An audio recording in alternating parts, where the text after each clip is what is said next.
Elizabethan Literature, body of work written during the reign of Elizabeth I of England, 1558 to 1603, probably the most splendid age in the history of English literature, during which such writers as Sir Philip Sidney, Edmund Spenser, Roger Ascham, Richard Hooker, Christopher Marlowe, and William Shakespeare flourished.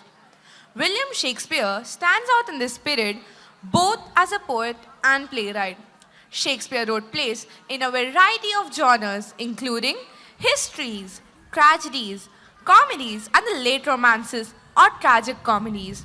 His early classical and Italianate comedies, like A Comedy of Errors, containing tight double plots and precise comic sequences, give way in the mid 1590s to the romantic atmosphere of his greatest comedies. A Midsummer Night's Dream, Much Ado About Nothing, As You Like It, and Twelfth Night. After the lyrical Richard II, written almost entirely in verse, Shakespeare introduced prose comedy into the history of the late 1590s, Henry IV, Parts 1 and 2, and Henry V. This period begins and ends with two tragedies, Romeo and Juliet and Julius Caesar, based on Sir Thomas North's 1579 translation of Plutarch's Parallel Life, which introduced a new kind of drama. Today, we are greatly privileged to make one of Shakespeare's plays alive, and in a moment, we are going to unveil the classic play ever dramatized, Julius Caesar.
Shakespeare, the greatest English playwright, poet, and actor, was baptized on 26 April 1564.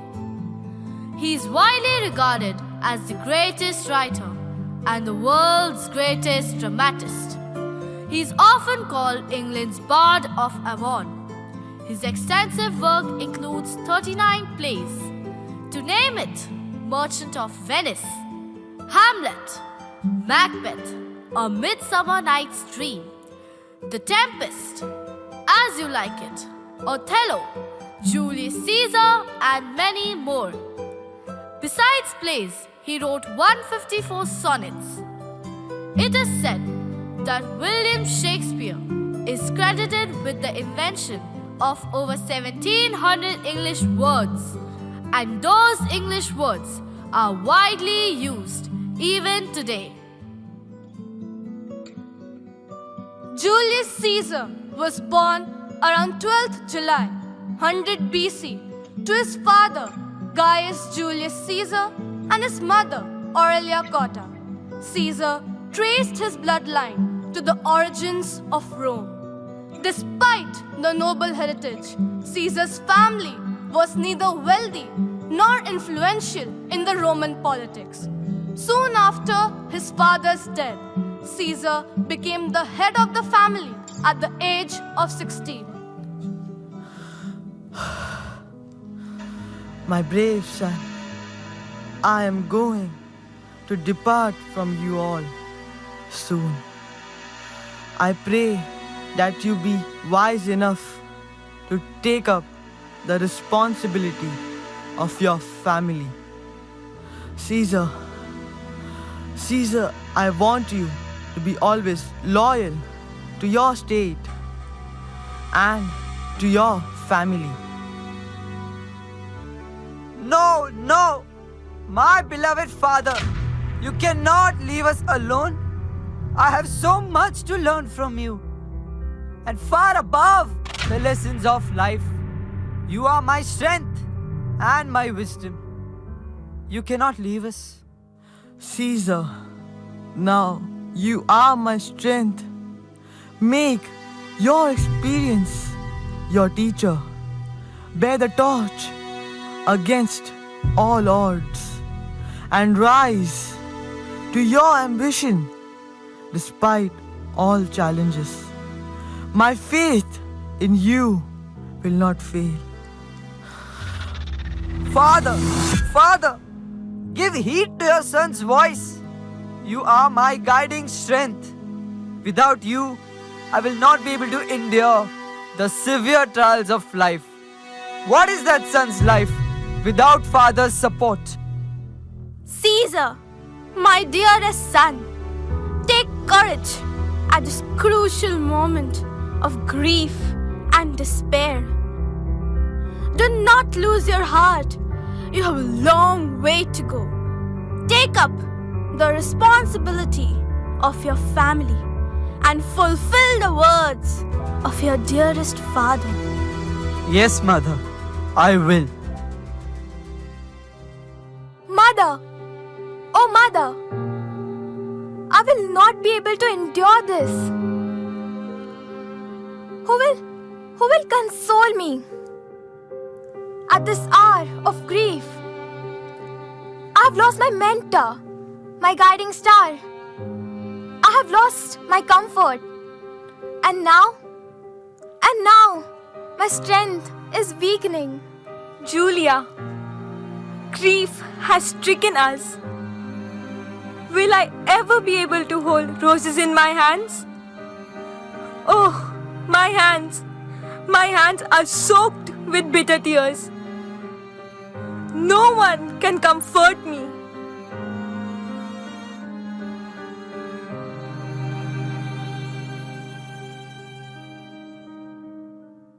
The Roman Empire was one of the greatest influential civilizations of the world. Rome expanded far beyond to include Europe, Western Asia, and Northern Africa. According to the Roman mythology, Rome was founded by twin brothers, Romulus and Remus. It is believed that Romulus killed his brother Remus and became the first ruling king of Rome. All his successors were exceedingly powerful and at the same time tyrant and cruel. The last ruling king was Tarquin the Proud.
There was widespread unrest all over. People revolted against King Tarquin. For the first time, a government was formed without a king, called the Roman Republic, an ancient state that came into being in 509 BC. The Romans replaced their monarchs with elected magistrates. However, Rome was never at peace. Soon after the death of Caesar's father, there was a civil war between Caesar's uncle Gaius Marius and his rival Cornelius Sulla.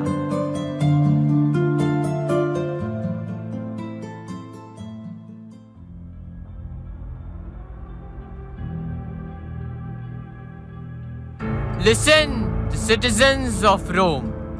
Sulla has returned to Rome to establish power.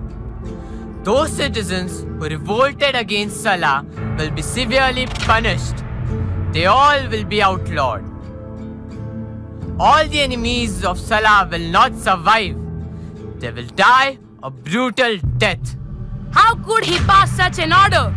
It is against the Roman law. Is Sulla above the Roman law? How can he be above the Roman law? Sulla enters the Senate.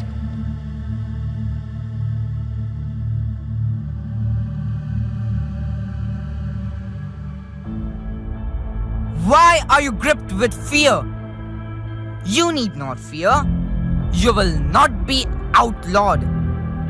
When did the Senate represent the people? We don't represent people. We represent power.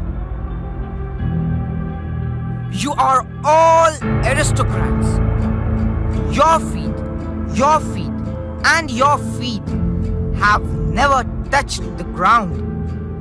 How can you represent the people when you even don't know them? Sir, we do represent the people, and we do so by preserving the traditions. That should not be so. I have changed the Roman law. Henceforth, we shall represent our might, our power, and our strength.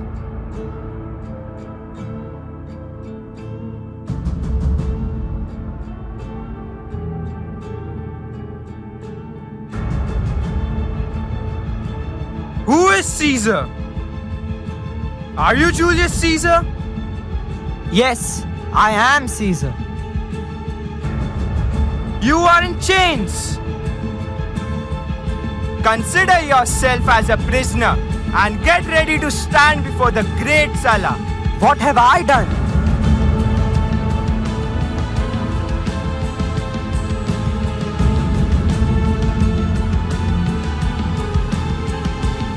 Who is he? He is Julius Caesar. Aha!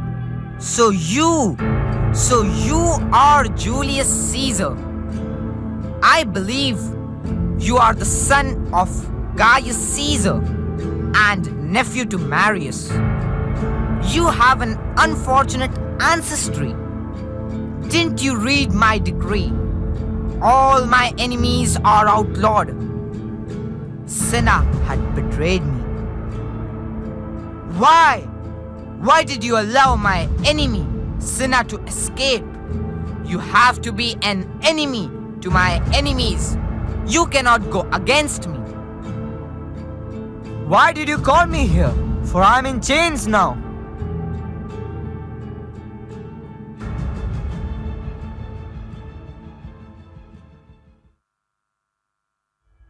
Your mother came to see me. I pondered over her request. She was requesting for your release. Therefore, I shall spare your life. But you are stripped of your inheritance and priesthood. And do you think that I'm supposed to be grateful to you? You decide for yourself. I was known to your uncle Marius, but old friends become fresh enemies at night. And those enemies should never be trusted. Caesar, you are free to go, but you must leave Rome. Caesar, if you would ever get a chance to slay me, would you do so? I will. Pompey, Caesar has a brave heart. Indeed, he has.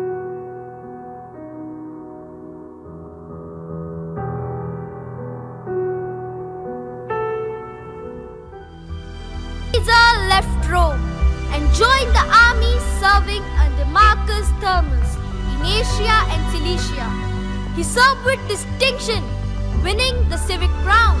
After Sulla's death in 78 BC, Caesar decided to return to Rome. I am privileged to be the elected military tribune. I do have a long way to go, and I believe my strength will prevail. Caesar, I admire your boldness. The boldness to speak your heart. You defied the great Sulla. Pompey, you are a great and worthy statesman. Above all, you are a great general of Roman Republic. Thank you for saving my life. Your boldness impressed me. You are truly different from others. Pompey, tell me how to get where you are now. I want to save Rome and set her free from all the civil wars.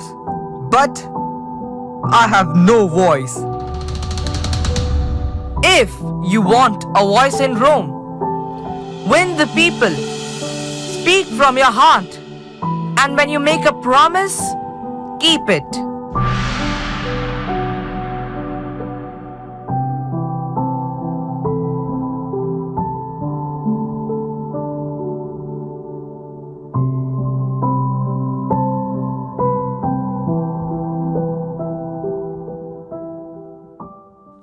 Caesar was back at home, but he found his wife Cornelia very sick.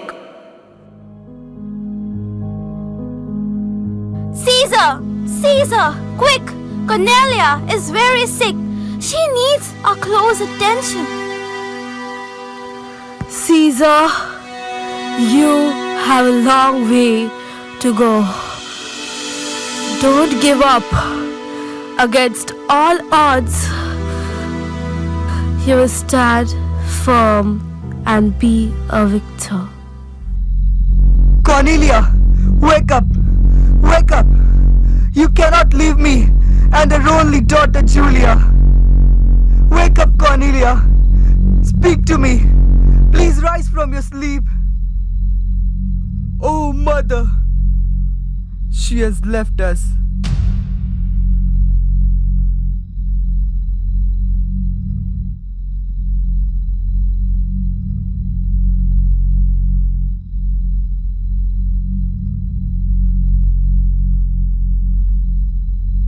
Julius Caesar delivered a funeral oration.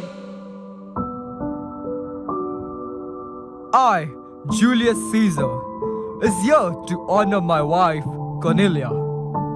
She never thought of her own well-being. Rome was the first and greatest love. Together we dreamed of Rome without dictators, where brothers never raised their swords against brothers.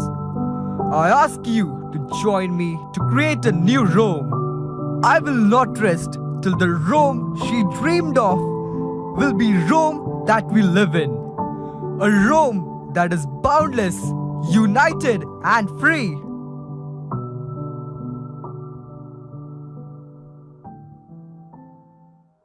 Julius Caesar is back at home.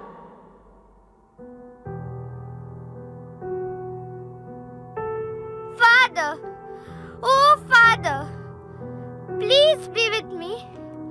I feel comforted. Don't leave me alone. Julia, you will never be left alone. Your mother is with us. She has not left us.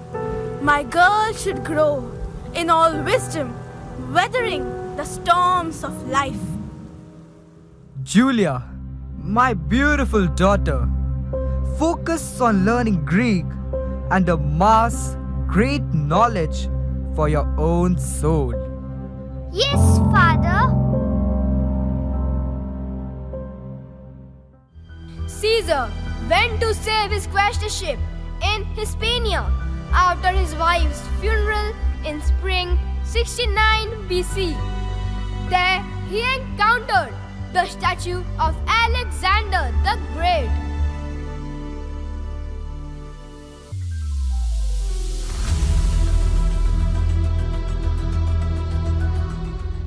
Oh, Alexander the Great! You were able to conquer the world at an early age. You had risen to be one of the most influential leaders the ancient world ever produced. Your military genius proved inexorable, capturing the pages of history. My heart is searing with anguish. I have not accomplished anything so far. Will I? Will I ever do so?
Little did Julius know that the same pages of history will gravitate his historic achievements.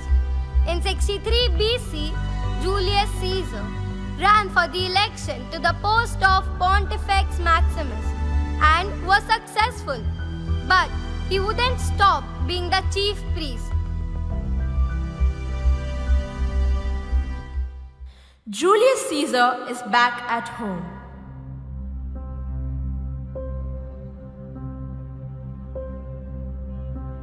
Mother, I am inspired to run the elections as the consul.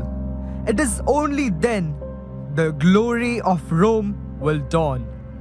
For this purpose, I have to acquire a new political position and new political alliance. Caesar, my son, let that inspiration ignite your determination. Remember the words of your dearest father, and let his words continue to ignite your heart always. Mother, the election campaign is an exorbitant task. I have to ally with some powerful political powers. Caesar allied with Marcus Crassus, who was the richest man in Rome. His vast wealth and exceptional political skills brought him honor. Crassus helped Caesar by paying his debts and acted as a guarantor. Eventually, Caesar won the election. Hail Julius Caesar! Hail Julius Caesar! You have proved your worth. Now you are the elected consul. Thank you, Pompey. I won't stop you. I will stretch my vision as far as I can. Pompey, I need your support. Let us meet tomorrow at the Colosseum. Crassus will join us.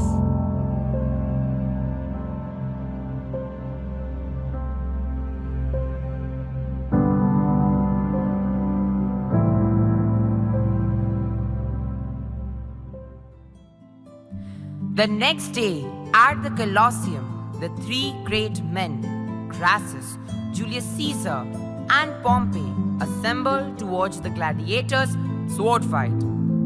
The condition of Rome is still unstable, and there could be a near civil war. We have to resolve all our differences and come together for a common purpose. That is, unity and glory of Rome. Crassus, Pompey, together we have to form a secret alliance. Caesar, I'm ready for this political alliance. Yes, Caesar, I concede to the formation of political amicitia.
Julius Caesar, Crassus, and Pompey formed the political alliance called the First Triumvirate.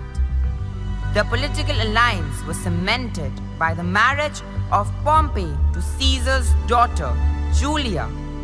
Caesar too married again, this time to Calpurnia, the daughter of a powerful senator.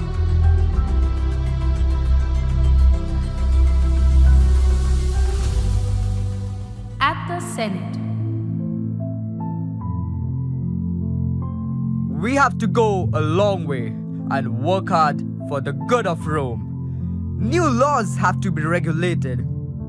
Therefore, I propose a law for the redistribution of public lands to the poor. I have to address the public grievances with minimum delay. The proposal has to be accepted for the good of Rome, and we should not delay. This law is not acceptable. Redistributing the public land to the people will reduce our political status. It should not be done so. Why do you intend to disintegrate our position? I do not agree to your proposal. It will not be accepted by us.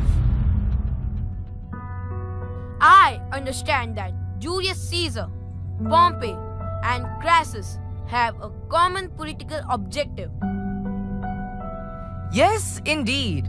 Now we make a secret political alliance known to you. However, the First Triumvirate did not last long.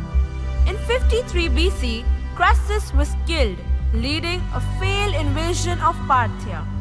Again, there was an uncontrolled political violence. The trust between Caesar and Pompey disintegrated.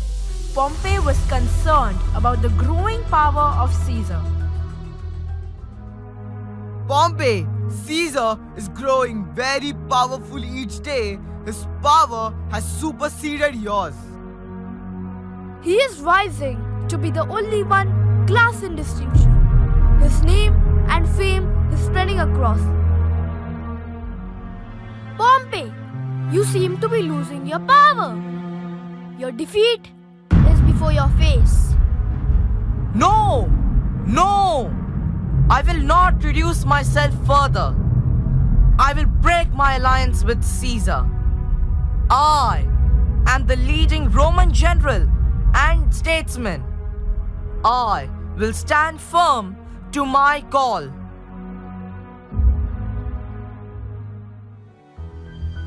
Caesar entered into Gallic Wars and was away from Rome for more than 8 years. On behalf of Caesar, Mark Antony reaches the Senate with a message.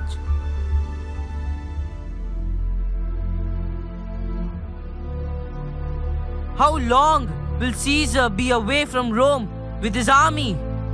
It's more than 8 years. Therefore, he is removed from his consulship.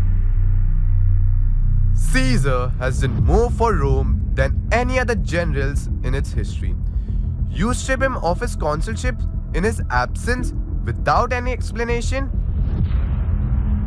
He has doubled the size of Rome in last 8 years. He cannot break the Roman law. He's abrogated from his consulship. So, you want him to lay down his arms? It's not Caesar who is the criminal. It's the Senate. Stop, Mark Antony. The Senate represents the people of Rome. No, no. The Senate represents its own interest. People feared Sulla. Caesar, they love. It is Caesar who is truly establishing the glory of Rome.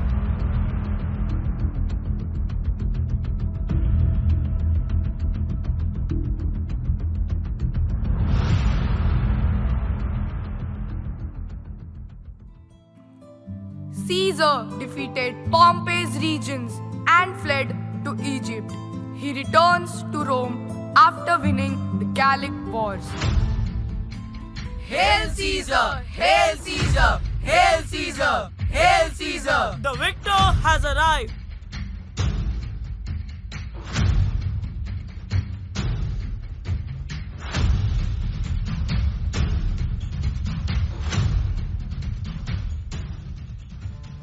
some moment of celebration for the people of Rome. Caesar has won the Gallic Wars. It has been decreed that the title of dictatorship has been bestowed upon Julius Caesar. It has also been decided that 50 days of Thanksgiving will be observed in honor of a new dictator, Julius Caesar. Hail Caesar! Hail Caesar! Hail Caesar!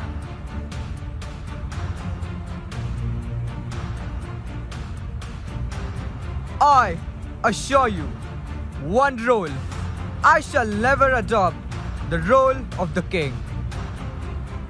I am Caesar and only Caesar. I wear this crown only that I have conquered Gaul.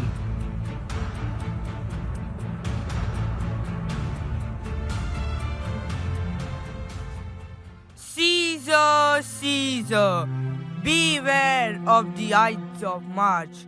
Beware of the Ides of March. Let him go. He's just a dreamer.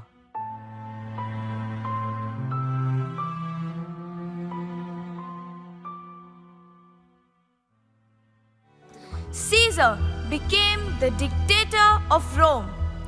It was during this time Caesar became involved with the civil war in Egypt. That is, between the child Pharaoh and his sister, who was also his wife Cleopatra. Julius Caesar went to Egypt to resolve the conflict.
Julius Caesar has arrived. How old are you, young pharaoh? I am 12 years old. I am the legal heir to the throne. I am Cleopatra. The civil war is still through. Let time test us.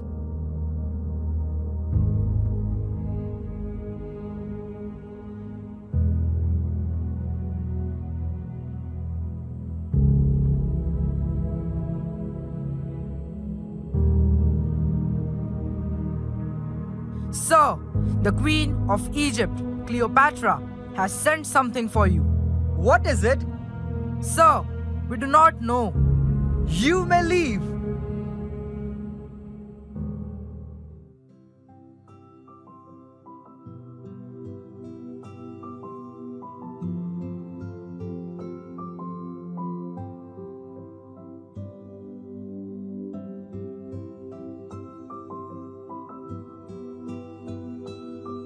In what manner do you come to meet me?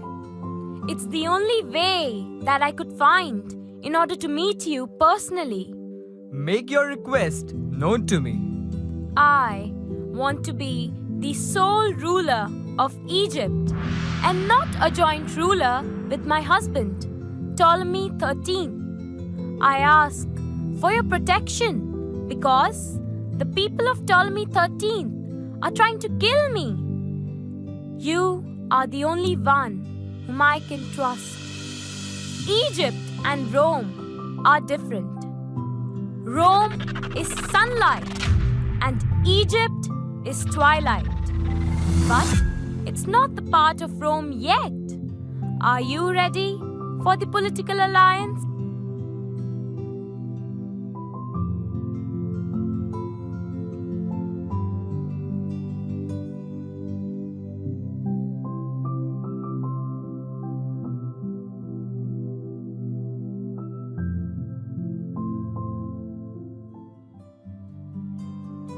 Thus, an alliance was formed between Rome and Egypt. Julius Caesar was successful in spreading his powerful influence far and wide. He accomplished bringing in many reforms in Rome, and he also revised the lunar calendar, which then came to be known as the Julian calendar. Your Excellence, may I hear your request? The lunar calendar in use does not align with the seasons. Your Excellence, every year there's a confusion as far as seasons and holidays are concerned. I also understand that the politicians have taken the advantage of the confusion. They are using the lunar calendar to their advantage in order to extend their tenure. It could be, sir. Sausagenes, I want you to contrive a calendar based on solar cycle. In precision, with the cycle, there are 365 1/4 days. Let 365 days be considered. But sir, in order to complete one orbit around the sun, it takes 365 days, 5 hours, 48 minutes and 45 seconds. That is 365 days and 1/4 day. How will the remaining 1/4 day of each year be treated? We have to consider 1/4 day of first year, 1/4 day of the second year, 1/4 day of the third year, and add it to the 1/4 day of the fourth year. In this manner, we can have one extra day, converting that year into a leap year.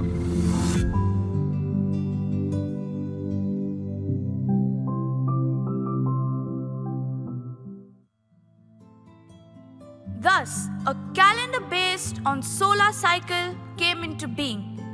But there was an error because Sausagenes overestimated the length of the year by 11 minutes and 14 seconds. Pope Gregory XIII revised the calendar. Thus, the present calendar is called Gregorian calendar. The names of the months, particularly July, was named in honor of Roman dictator Julius Caesar. August was named after his grandnephew Augustus Caesar.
Julius Caesar's growing power and influence was unstoppable. He changed to be an ambitious tyrant dictator. The senators were planning an evil plot against him secretly. This cannot go long. We have to stop Julius Caesar. Rome cannot have a cruel and tyrant dictator. I have already persuaded some of the most noble-minded Romans to join us in this dangerous plot. Did you say noble-minded Romans? Brutus, I know you're faithful to Caesar, but for the good of Rome, you have to join us in this secret plot. Did you say for the good of Rome? Brutus, this plan may seem to be cruel and brutal, but we have to save Rome. If it is for good of Rome and Roman citizens, I will join you.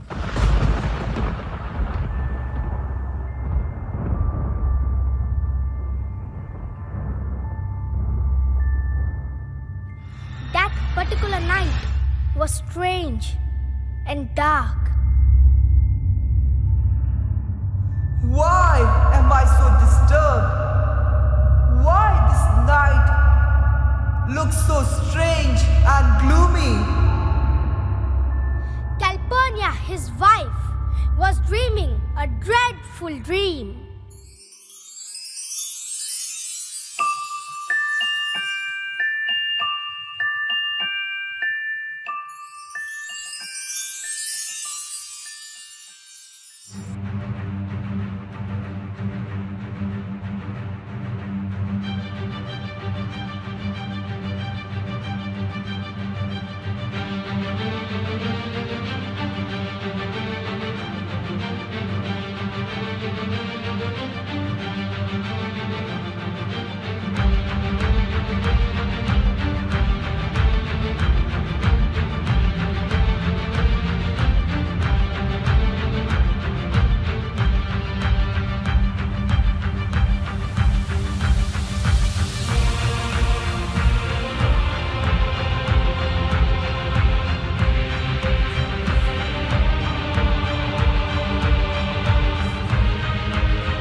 Caesar!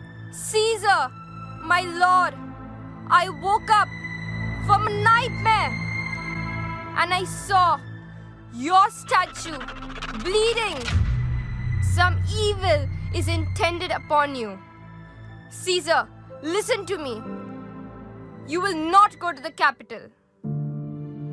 Cowards die many times before their death, but the brave faces death only once. I agree.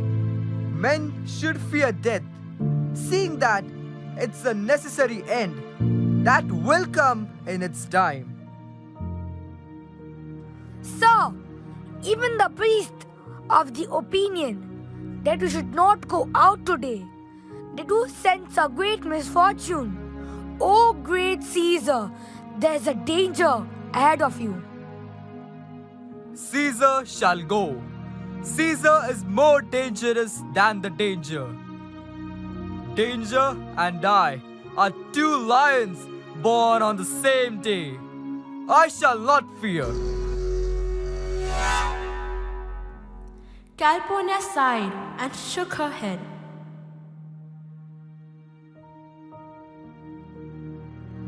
Alas, my lord, your wisdom is consumed in confidence. Do not go out today.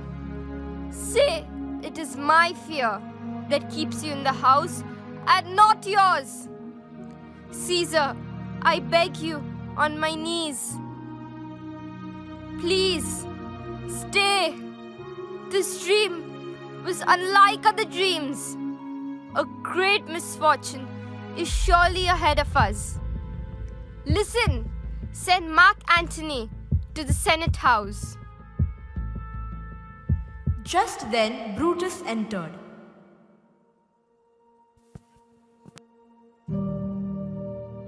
All hail Caesar!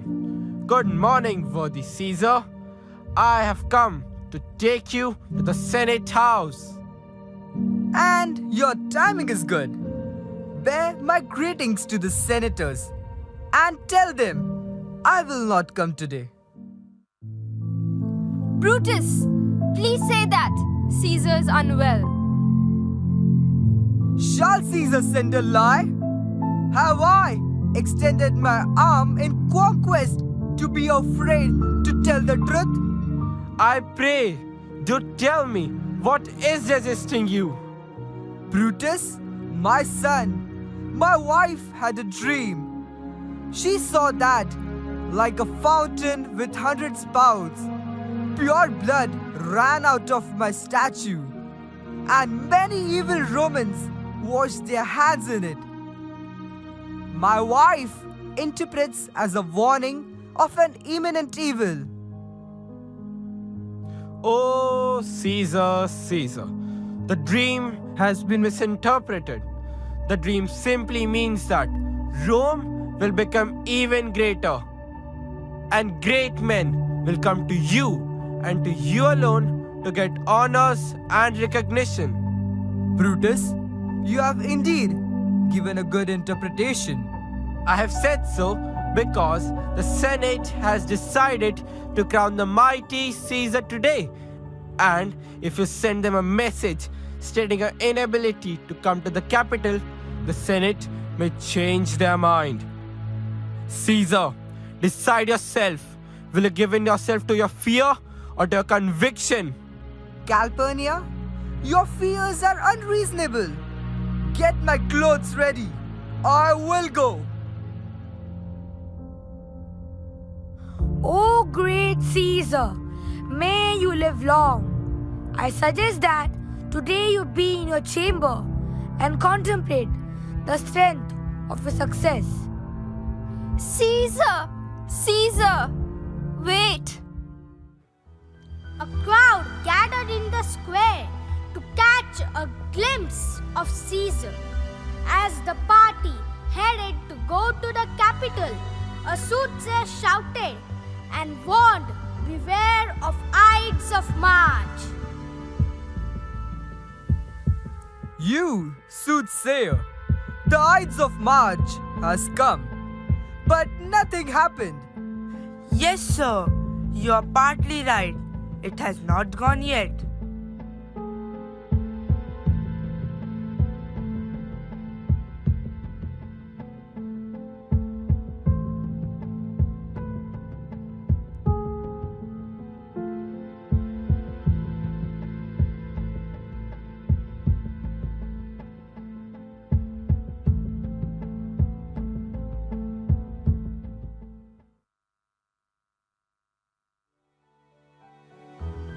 Artemidos rushed forward and thrust his letter at Caesar's hand. Hail Caesar! Please, read this letter. Brutus blocked his way. Do not trouble Caesar with the concerns now. O great Caesar, read my letter, because it's a suit that concerns Caesar directly. Read it, great Caesar. Caesar reached out, took the letter, and handed it to his aide. What concerns us personally will be read last. Publius pushed Artemidorus. Give way! Make a way! What do you think you're doing? Get away! This is not the time to read your letter. I hope the enterprise you're embarking on today will be successful. What enterprise, Popilius? Goodbye. What was he asking? I believe the secret enterprise has been known. I think we have been found out. Mark Antony should be led out of the hall.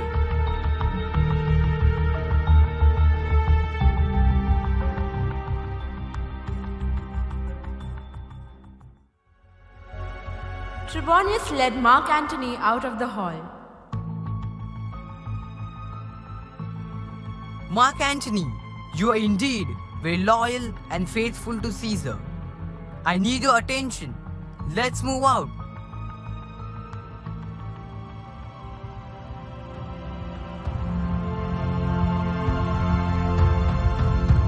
Julius takes his seat, and the conspirators were gathering in a group. Where is Metellus Cimber? He should present a suit to Caesar. He is ready. Oh, most mighty and powerful Caesar. Caesar has never been swayed by emotions. Neither have I melted from my high principles. Great Caesar, please repeal my brother's banishment. Brutus stepped forward.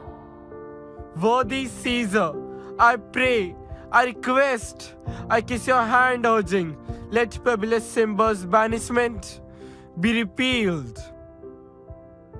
Brutus, you cannot make this request. Caesar, pardon him. I fall as low to your feet and implore before you the rehabilitation of Publius Cimber. I will not change my mind. I am as constant as the northern star. Brutus, why do you kneel in vain?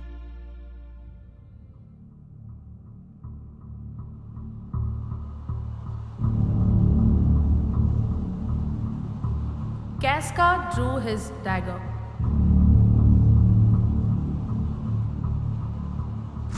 Speaks hands for me.